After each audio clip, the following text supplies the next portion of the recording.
Hey, what's up everyone? Aubrey Trades here with another trade recap video.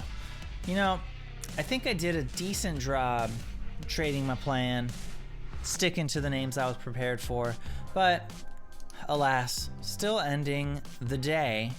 I mean, on paper, up $36.45. In reality, down about $3 on the week, $66.43 here, $66.46 on Monday. So, all because I mistimed my entry on AHFD and then took an L on VNTH. We'll talk about it. AHFD, I had outlined this as a long reversal into continuation. We know it likes to have these dips and then push into this sort of 7-8 a.m. spike. I got it. If we go to the minute chart, I got it here. I followed the 945 rule, right? Grabbed it on the pop back over VWAP right here at 5.6, right? Ended up selling here at 5.4 because it just, I wanted it to work faster. You know, I thought it was going to pop to VWAP, maybe test here, right? And then boom, go into the next spike. In reality, needed a few minutes. So I cut prematurely. Like from the entrance, the only thing I can risk for sure is like this zone at 5.2. You know, low a day if you wanted to give it room, which means I should have taken a second and thought, all right, the high is 6 cents, or not 6 cents, dub 6, right? So I'm here at 5.6. In order to get the best risk reward, you know, what's lows is 5. I gotta get, even if you want to make it here, 5.2, right? You want to get in 5, let's see, 3, 4, 5, 6 to make. That's 1-to-1 at 5.6. If you get in at 5.4, right, or even here at this dip 5.3, all of a sudden your risk reward can be that 3-to-1 for the push to highs. Now this is blue skies, so I mean, it could run to a penny, you know. But that being said, so I got out early, ended up getting back in here when it proved itself and saw it was gonna work.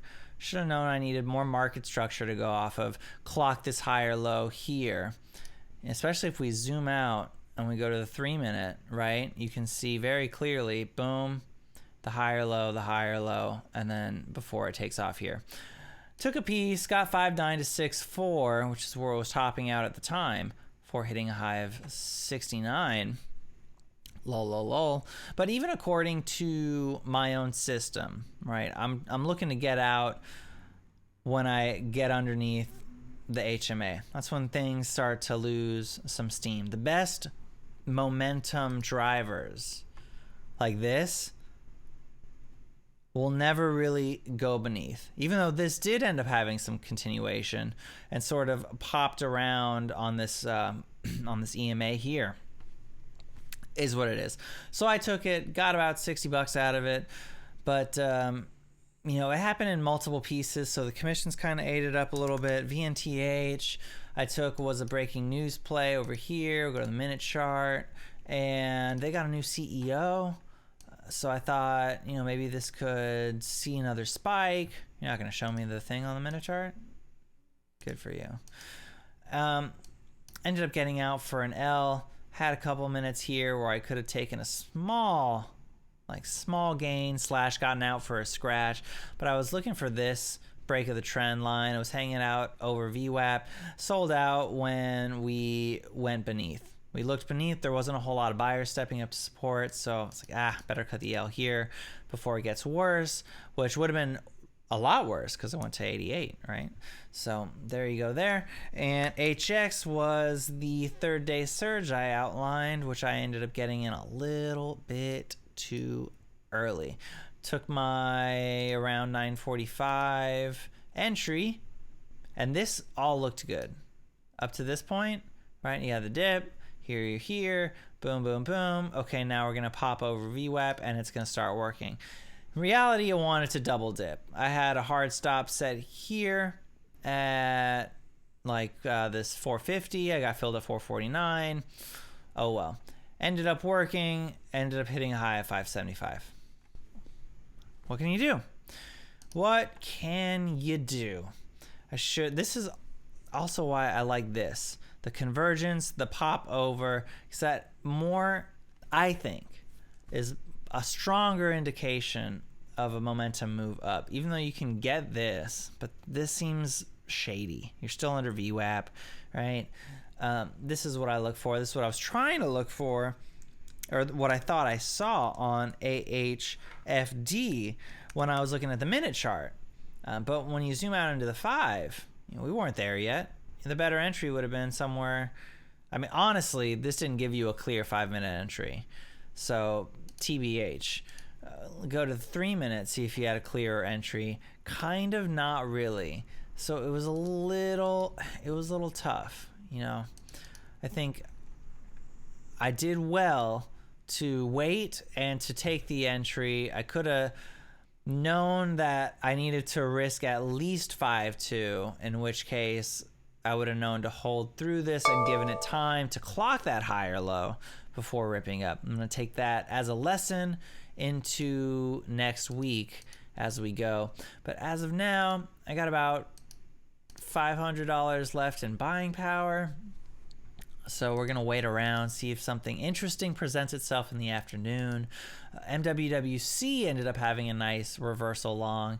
We talked about it potentially testing this support zone again, breaking out of this trend. You could have gotten a good bounce there. I did not.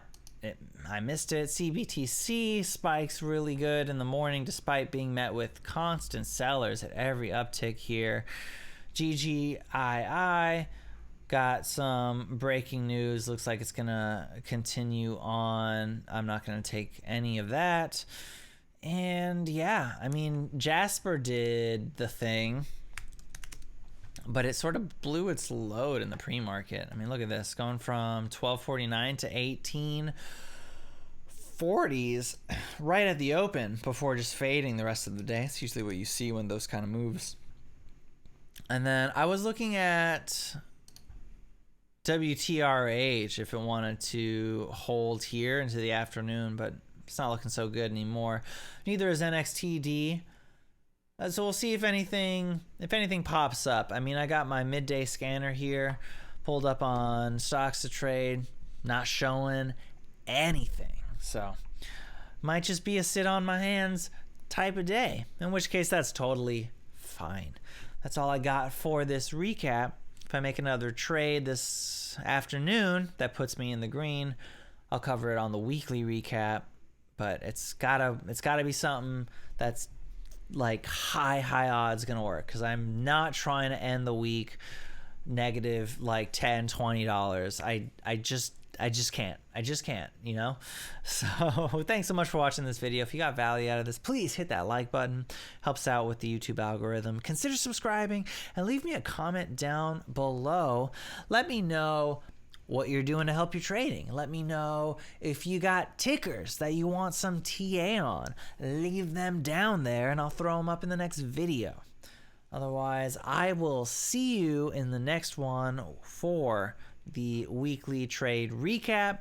We're going to go over the biggest losers and the biggest winners, and we're going to go over another round of data analysis, because from what I'm gathering, it seems I actually have more consistency with consolidation and trend breaks as opposed to the reversal longs on OTCs. So I need to finish going through that data, but if that's the case, we're going to cut out the reversal longs, and the OTCs are just going to be swizzle setups only. All right, so thanks so much for watching. I'll see you in the next one.